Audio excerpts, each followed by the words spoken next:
A very good morning, dear students. बेटा in last lecture we have done post transcriptional changes. तो transcription process हमारा यहाँ ख़त्म हो जाता है. अब उसके बाद आता है ट्रांसलेशन. दैट मीन्स आरएनए से प्रोटीन का बनना.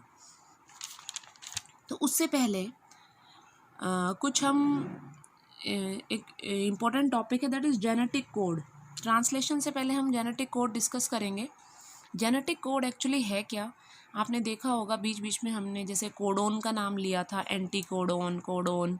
तो कोडोन क्या है, एंटी कोडोन क्या है, ये सब चीज़ें आज हम पढ़ेंगे. तो जो जेनेटिक कोड टर्म है that was given by George गैमो.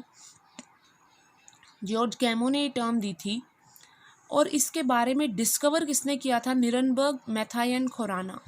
इन्होंने डिफरेंट एक्सपेरिमेंट्स किए और जेनेटिक कोड के बारे में बताया था. ठीक है. एक्चुअली जेनेटिक कोड है क्या? जेनेटिक कोड है बच्चों, आप रिलेशनशिप है किसके बीच में? अमीनो एसिड्स के बीच में, जो कि एक पॉलीपेप्टाइड चेन में प्रेजेंट होते हैं, और न्यूक्लियोटाइड सीक्वेंस के बीच में. देखिए, हमें अच्छी तरह पता है कि भाई डीएनए जो है वो क्या बनाता है? एमआरएनए. ठीक है. और एमआरएनए क्या बनाता है बच्चों? प्रोटीन. यही होता है. ठीक है. डीएनए क्या है? डबल हेलिकल स्ट्रक्चर है, उससे सिंगल स्ट्रैंडेड एमआरएनए बन रहा है, और यही एमआरएनए फिर क्या बना रहा है बच्चों? प्रोटीन बना रहा है. और प्रोटीन है क्या actually? It is a chain of amino acids. ये अमीनो एसिड्स की पॉलीपेप्टाइड चेन है. एक जो दो अमीनो एसिड होते हैं बच्चों, वो आपस में जुड़े होते हैं, तो उनके बीच का जो बॉन्ड होता है वो क्या होता है? Peptide bond. याद होगा आपको, हमने बायोमोलिक्यूल्स में पढ़ा था 11th में. तो ये जो पेप्टाइड बॉन्ड बन रहा है, तो इसको हमने क्या कह दिया? Polypeptide chain. कई सारे अमीनो एसिड्स हैं तो हम कह देते हैं पॉलीपेप्टाइड चेन. ठीक है. तो क्या कहता है वो जेनेटिक कोड क्या है? इन अमीनो एसिड्स और ये जो एमआरएनए और डीएनए है, ये किससे मिलके बने हुए? न्यूक्लियोटाइड से. तो इन न्यूक्लियोटाइड की सीक्वेंस और इस अमीनो एसिड्स की सीक्वेंस के बीच का जो रिलेशनशिप है वो क्या कहलाता है बच्चों? Genetic code. ठीक है. तो नॉर्मली क्या होता है? 20 type of amino acids present है जो प्रोटीन सिंथेसिस में पार्टिसिपेट करते हैं. दैट मीन्स प्रोटीन जब बनता है तो उसमें 20 अमीनो एसिड्स होते हैं जो अपने आप को अरेंज करते हैं और प्रोटीन की चेन बनाते हैं. डीएनए क्या करता है? डीएनए का क्या रोल है? डीएनए उस इंफॉर्मेशन को कैरी करता है जो पॉलीपेप्टाइड चेन बनाने में हेल्प कर रही है. जाहिर सी बात है, डीएनए से ही प्रोटीन बन रहा है, तो डीएनए वो इंफॉर्मेशन लेके आ रहा है कि किस तरह का प्रोटीन बनेगा. ठीक है. और ट्रांसक्रिप्शन में क्या होता है? यही इंफॉर्मेशन एमआरएनए के थ्रू ट्रांसफ़र होती है. भाई, इसका कॉम्प्लीमेंट्री बनता है एमआरएनए, और ये इन्फॉर्मेशन जो यहाँ थी वो एमआरएनए में आ जाती है, और ये एमआरएनए फिर क्या करता है? उसको प्रोटीन में ट्रांसलेट कर देता है, कन्वर्ट कर देता है. ठीक है. तो एमआरएनए के अंदर क्या है? MRNA it contains code for each amino acid. भाई सिंपल सी बात है कि कौन सा अमीनो एसिड बनेगा, किस तरह का प्रोटीन बनेगा, वो कौन कैरी कर रहा है वो इन्फॉर्मेशन? एमआरएनए. ठीक है. और उसी को हम क्या कह देते हैं? कोडोन. ठीक है. तो एक्चुअली कोडोन है क्या? कोडोन न्यूक्लियोटाइड की सीक्वेंस है जो कि एमआरएनए पे प्रेजेंट होती है और जो एक अमीनो एसिड कोड करने में हेल्प करता है या कोड करता है उसे. ठीक है. ये तो हो गई कोडोन. फिर जेनेटिक कोड क्या है? जेनेटिक कोड वो सीक्वेंस है न्यूक्लियोटाइड की जो एमआरएनए पे प्रेजेंट है और पूरी पॉलीपेप्टाइड चेन बनाने में हेल्प कर रहा है. देखिए, कोडोन तो एक सिंगल अमीनो एसिड बना रहा है. अगर मैं बोल रही हूँ कोडोन क्या है, तो एक कोडोन क्या है? जो सिंगल अमीनो एसिड की सीक्वेंस को कैरी करता है. और जेनेटिक कोड क्या हो गई? जेनेटिक कोड वो पूरी इंफॉर्मेशन हो गई, पूरी न्यूक्लियोटाइड की सीक्वेंस हो गई एमआरएनए पे जो पूरी पॉलीपेप्टाइड चेन बना रही है. सपोज कीजिए एक अमीनो एसिड जो है ये एक कोडोन से बन रहा है. कोडोन एक्चुअली है क्या? Set of 3 nitrogenous bases. Nitrogenous bases हो गए 3. इन 3 नाइट्रोजनस बेसिस से एक अमीनो एसिड बन रहा है, तो ये तो हो गई कोडोन. और ये पूरी इंफॉर्मेशन, पूरी न्यूक्लियोटाइड एक पूरी पॉलीपेप्टाइड चेन बना रही है, तो वो कहलाता है जेनेटिक कोड. तो 3 नाइट्रोजनस बेस का सेट तो हो गया कोडोन, और ये पूरी सीक्वेंस न्यूक्लियोटाइड की क्या कहला रही है बच्चों? Genetic code. क्लियर हो गया डिफरेंस? ठीक है. तो क्या माना गया कि भाई जेनेटिक कोड जो होती है वो कैसी होती है? ट्रिपलेट होती है. ट्रिपलेट मतलब उसमें 3 नाइट्रोजनस बेस प्रेजेंट है. कोडोन कैसी है? Triplet, that means 3 nitrogenous bases जो हैं वो कुछ भी हो सकते हैं, 3 नाइट्रोजनस बेसिस मिलके हमारा एक कोडोन बनाते हैं।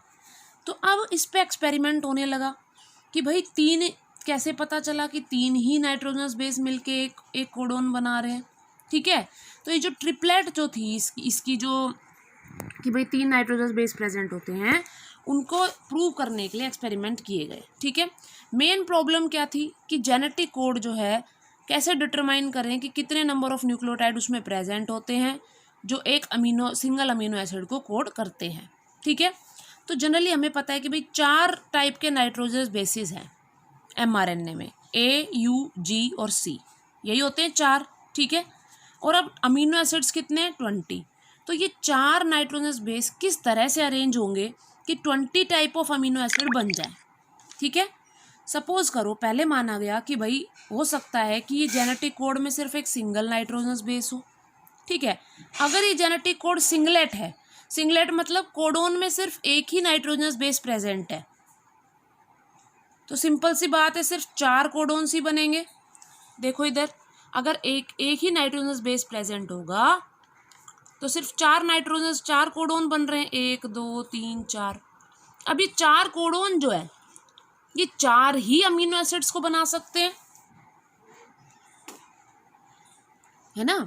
अगर सिंगलेट प्रेजेंट है, अगर कोडोन में एक ही नाइट्रोजनस बेस प्रेजेंट है तो ये 4 ही कोडोन्स बनेंगी। ठीक है, ACGU, जब ये 4 कोडोन बन गई तो 4 अमीनो एसिड्स बनेंगे क्योंकि एक कोडोन से एक अमीनो एसिड बन रहा है। ठीक है, लेकिन है टोटल कितने 20 टाइप ऑफ अमीनो एसिड, फिर बाकी के 16 अमीनो एसिड्स कैसे बनेंगे, ये एक कन्फ्यूज़न हो गई। इसका मतलब कोडोन जो है वो सिंगलेट नहीं है क्योंकि हमारे पास तो total number of amino acids कितने हैं 20। अब टोटल नंबर 20 हो गए, और अगर एक सिंगल नाइट्रोजनस बेस, एक सिंगल कोडोन एक ही अमीनो एसिड बनाएगी तो 4 ही तो अमीनो एसिड बनेंगे कि भाई A से एक अमीनो एसिड बन गया, C से एक बन गया, G से एक बन गया, U से एक बन गया। ठीक है, तो ये जो 4 अमीनो एसिड बन गए, सिर्फ 4 अमीनो एसिड्स बने। अगर जेनेटिक कोड को हम मान लें कि डबलेट है, अगर जेनेटिक कोड कैसी है डबलेट है, डबलेट मतलब 2 नाइट्रोजनस बेसेस है उसके अंदर। ठीक है, यहाँ हम एक सिंगल ले रहे थे, अगर मैं 2 लेके चलती हूँ तो इसका जो कम्बिनेशन बनेगा कितने 16 कोडोन्स बनेंगी। देखिए कैसे, सपोज कीजिए कि हमने पहले में क्या ले लिया, फर्स्ट पोजीशन पे मैंने A को ले लिया। ठीक है, सेकंड पोजीशन पे भी A है, यहाँ सेकंड पोजीशन पे C है, यहाँ सेकंड पोजीशन पे G है, यहाँ सेकंड पोजीशन पे U है। इसी तरह से इन सारे नाइट्रोजनस बेसिस को हम फर्स्ट पोजीशन पे रख के देखेंगे, फिर इन्हीं को हम सेकंड पोजीशन पे भी रख के देख रहे हैं। समझ में आ रहा है। देखिए A जो है पहले मैंने A ले लिए सारे, ठीक है, और सेकंड नाइट्रोजन सेकंड पोजीशन पे मैंने A को, C को, G को, U को रख दिया। फिर मैंने सेकंड केस में फर्स्ट नाइट्रोजनस बेस कौन सा ले लिया C, और इसके साथ चारों नाइट्रोजनस बेस का कम्बिनेशन दिखा दिया। फिर मैंने G ले लिया, G के साथ चारों नाइट्रोजनस बेस का कम्बिनेशन दिखा दिया, भाई किस किस तरह से आ सकते हैं। U के साथ चारों का दिखा दिया। तो ये कितने टोटल नंबर ऑफ कोडॉन्स कितनी बन गई 16। ठीक है, तो ये फॉर्मूला हो गया एक तरह से कि भाई 4 जब हमने सिंगल ले रहे थे तो 4 1 कर दिया, अब 4 ले रहे हैं तो 4 हमने क्या कर दिया 4⁴। ठीक है, क्योंकि यहाँ तो सिर्फ एक ही तरीका अरेंजमेंट का कि ए सिर्फ एक सिंगल ही आ सकता है, लेकिन यहाँ ए के ही 4 तरीके हो गए।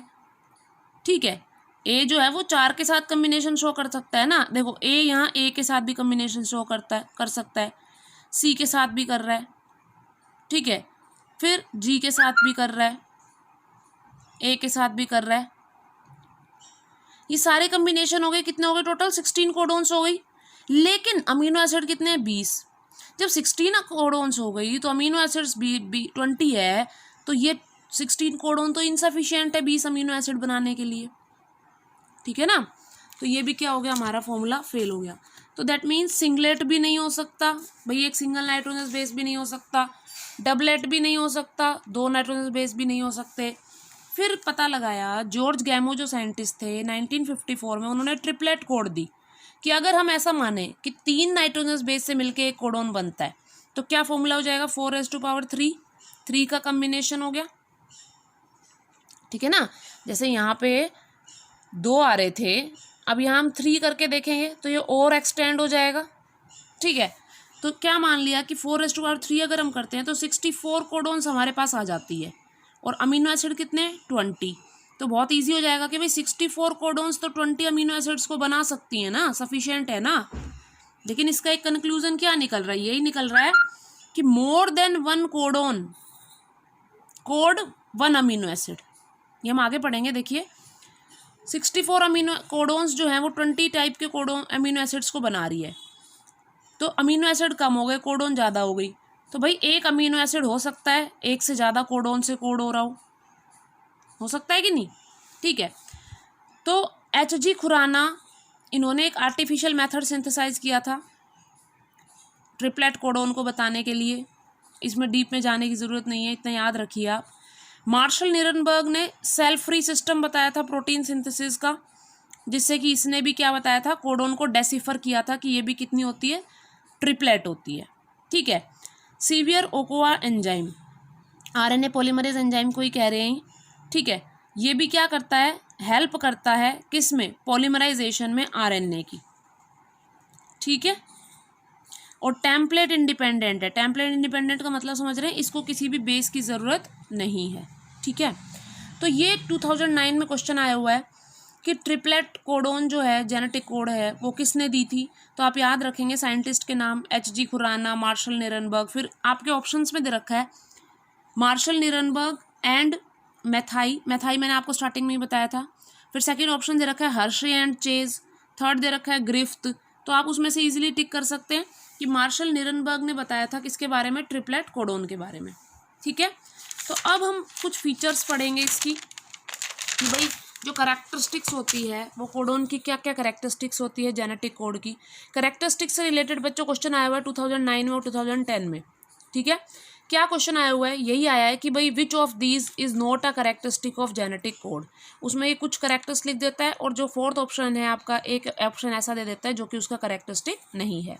ठीक है, जैसे उसने दे दिया कि भाई which of the following is not a characteristic of genetic code, और पहला दे दिया सिंगलेट, सेकंड दे दिया ट्रिपलेट, फिर दे दिया universality, non ambiguous and specific. तो ये फीचर्स दे दिए तो आप इजीली पहचान सकते हैं कि कौन सा उसका फीचर नहीं है। तो पहला है ट्रिपलेट इन नेचर, ये हम पहले ही पढ़ चुके हैं कि एक कोडोन जो होती है उसमें 3 नाइट्रोजनस बेस प्रेजेंट होते हैं। ठीक है, जो कि एक स्पेसिफिक अमीनो एसिड को बनाते हैं। तो ये उसका ट्रिपलेट नेचर हो गया। मान लीजिए कि mRNA में टोटल 90 नाइट्रोजनस बेसिस है। भाई एक mRNA है उसमें 90 नाइट्रोजनस बेसिस प्रेजेंट है, तो 3 जो है वो एक कोडोन को बना रहे होंगे। 3 नाइट्रोजन बेस मिलके क्या कह रहा है, एक कोडोन कह रहा है, और एक अमीनो एसिड बन रहा है उससे। ठीक है, तो इस mRNA में कितने हो गए, 30 अमीनो एसिड्स बना दे गए, क्योंकि 30 अमीनो एसिड बन गए ना भाई। 3 नाइट्रोजनस बेस मिलके एक कोडोन बनाता है, और 90 नाइट्रोजनस बेस है तो 30 कोडोन हो गए। 30 codon will code for 30 amino acids. ठीक है, तो इस अबाव एग्जाम्पल से हमें पता चल गया कि नंबर ऑफ नाइट्रोजनस बेस अगर 90 है तो कोडोन कितनी हो जाएगी, 30, और 30 कोडोन्स ही कितनी, 30 अमीनो एसिड्स को बनाएगी। ठीक है, सेकेंड प्रॉपर्टी आती है बच्चों यूनिवर्सैलिटी। यूनिवर्सलिटी का क्या मतलब है, यूनिवर्सल, जो एक सिंगल कोड किसी पर्टिकुलर अमीनो एसिड को कोड कर रही होगी, वही सिंगल कोड हर तरह के ऑर्गेनिज्म में उस पर्टिकुलर अमीनो एसिड को कोड करेगी, चाहे फिर वो वायरस हो, चाहे बैक्टीरिया हो, चाहे यूनिसेलर, चाहे मल्टीसेलर हो। ठीक है, तो जो एक सिंगल जेनेटिक कोड है वो एक पर्टिकुलर अमीनो एसिड को ही कोड करती है हर तरह के ऑर्गेनिज्म में। ठीक है, non ambiguous and specific. Non ambiguous से हमारा क्या मतलब है, यूनिवर्सलिटी समझ में आ गया आपको। नॉन एम्बिगुअस क्या होता है बच्चों, कि भाई एक अमीनो एसिड जो है वो एक ही कोडोन से कोड हो रहा है, किसी दूसरे से कोड नहीं होगा। ठीक है, लेकिन इसका कुछ एक्सेप्शन है कि भाई GUG जो है, GUG जो हमारी कोडोन है वो वैलिन और मिथ्योनिन दोनों को कोड करती है। ठीक है, हम क्या कह रहे थे कि एक अमीनो एसिड जो है, one codon specify only one amino acid, एक कोडोन सिर्फ एक ही अमीनो एसिड को बनाएगी। लेकिन यहाँ एक्सेप्शन हो गया एक कि GUG जो है वो वैलिन और मिथ्योनिन दोनों को कोड कर सकती है। ठीक है, ये एक एक्सेप्शन है इसका। अदरवाइज होता क्या है कि स्पेसिफिक होती हैं, one codon code for only one specific amino acid, ठीक है। बाकी जितनी भी आपकी कोडोन्स हैं वो एक ही तरह का अमीनो एसिड बनाएगी, दूसरा नहीं बनाएगी, ठीक है। नेक्स्ट प्रॉपर्टी आती है बच्चों नॉन ओवरलैपिंग। नॉन ओवरलैपिंग का क्या मतलब है कि अगर सपोज कीजिए कि मान लीजिए ये सीक्वेंस है हमारी AGC, ये मैं नाइट्रोजनस बेस की सीक्वेंस बना रही हूँ mRNA में, UCC, ठीक है, ACA, मान लो ये एक सीक्वेंस है। इसमें अब कितने कोडोन हो गए, 1 2 3, 3 कोडोन हो गए, 3 तरह के अमीनो एसिड बना देंगे ये, ठीक है। तो ये नॉन ओवरलैपिंग का क्या मतलब है, ये एक दूसरे के ऊपर ओवरलैप नहीं करेगी। ऐसा नहीं है कि भाई AGC आ गया और दूसरी कोडोन G से शुरू हो गई, GCU, ऐसा नहीं होगा। ये एक दूसरे के ऊपर ओवरलैप नहीं करेंगी। 3 नाइट्रोजनस बेस की एक कोडोन हो गई तो वो नेक्स्ट 3 अगला 3 जो है वो अगले से ही शुरू होगा, इनको इंक्लूड नहीं करेगा, ओवरलैपिंग नहीं होगी, ठीक है। जैसे UCC हो गया, ACA है, ऐसा नहीं हो जाएगा कि भाई UCC एक कोडोन हो गई और नेक्स्ट जो है वो CCA हो गई, नहीं, ऐसा नहीं होगा। Next codon next nitrogenous base 3 छोड़ के ही शुरू होगी, ठीक है। तो ये कौन सी प्रॉपर्टी हो गई इसकी, नॉन ओवरलैपिंग की। तो इसकी कुछ और भी प्रॉपर्टीज़ हैं, वो हम नेक्स्ट लेक्चर में पढ़ेंगे। तब तक के लिए इतना काम कंप्लीट कीजिए, अपना लर्न कीजिए इसको थोरोली। NCERT में से लाइन टू लाइन पढ़िए। अगर कोई भी किसी भी तरह का कोई डाउट आता है then ask me, fine, okay children.